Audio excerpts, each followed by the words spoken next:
అమెరికాలో అనుకోని విధంగా ఘోర ప్రమాదం జరిగింది. అమెరికాలోని ఫేవ్యూ సిటీలో ఆగస్టు 31న ఓ ఫ్లైట్ క్రాష్ అయ్యి స్థానిక ఇళ్లపై కూలిపోయింది. విద్యుత్ స్తంభాన్ని ఢీకొట్టడంతో ఎగసిపడ్డ మంటలు 4 ఇండ్లకు మంటలు వ్యాప్తి చెందడంతో 3 మృతి, 6 ఫ్యామిలీలపై ప్రభావం.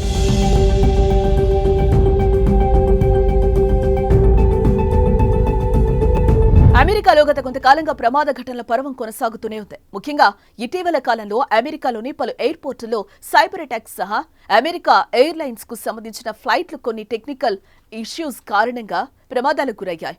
అయితే ఇప్పటి వరకు అమెరికాలో జరిగిన ఫ్లైట్ యాక్సిడెంట్లలో ప్రాణ నష్టం ఏం జరగలేదు. ఈ నేపథ్యంలోనే తాజాగా అమెరికాలో ఓ ఫ్లైట్ యాక్సిడెంట్ అమెరికాను షాక్ చేసింది. టేకాఫ్ అయిన కాసేపటికే ఓ చిన్న విమానం కూలిపోయిన ఘటన అమెరికాలోని ఫేవ్యూ సిటీలో ఆగస్టు 31 శనివారం చోటు చేసుకుంది. ఈ ప్రమాదంలో 3 చనిపోగా 4 ఇళ్లు ధ్వంసమయ్యాయి.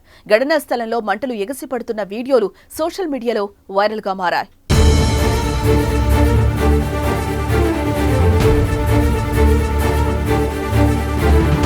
పోర్ట్లాండ్ కు తూర్పు ప్రాంతంలో ఉన్న ఫేవ్యూ నగరంలోని టౌన్ హౌస్ ప్రాంతంలో ట్విన్ ఇంజిన్ సెస్నా 421C అనే చిన్న విమానం టేకాఫ్ అయిన కాసేపటికే అకస్మాత్తుగా ఇళ్లపై కూలిపోయింది. విమానం కూలిపోయే సమయంలో అది ఒక స్తంభం, విద్యుత్ లైన్లను బలంగా ఢీకొట్టింది. దీంతో ఒక్కసారిగా మంటలు చెలరేగి సుమారు 4 ఇళ్లకు వ్యాపించాయని, దీనివల్ల 6 కుటుంబాలు ప్రభావితమయ్యాయని అధికారులు తెలిపారు. ఈ ఘటనలో విమానంలో ప్రయాణిస్తున్న 2తో పాటు మరో వ్యక్తి మరణించగా పలువురికి తీవ్ర గాయాలయ్యాయి. కొన్ని ఇళ్లు ధ్వంసమయ్యాయని అధికారులు తెలిపారు.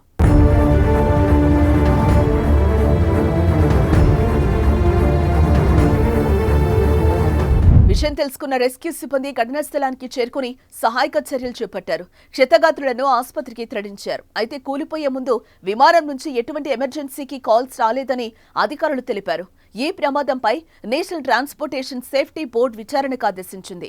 ఘటన జరిగిన ప్రదేశానికి 2 పరిశోధకులను పంపిందని, వారు శిథిలాలను డాక్యుమెంట్ చేస్తారని అధికార ప్రతినిధి పీటర్ నట్సన్ తెలిపారు. అయితే ప్రమాదానికి గల కారణాలను ఆయన వెల్లడించలేదు.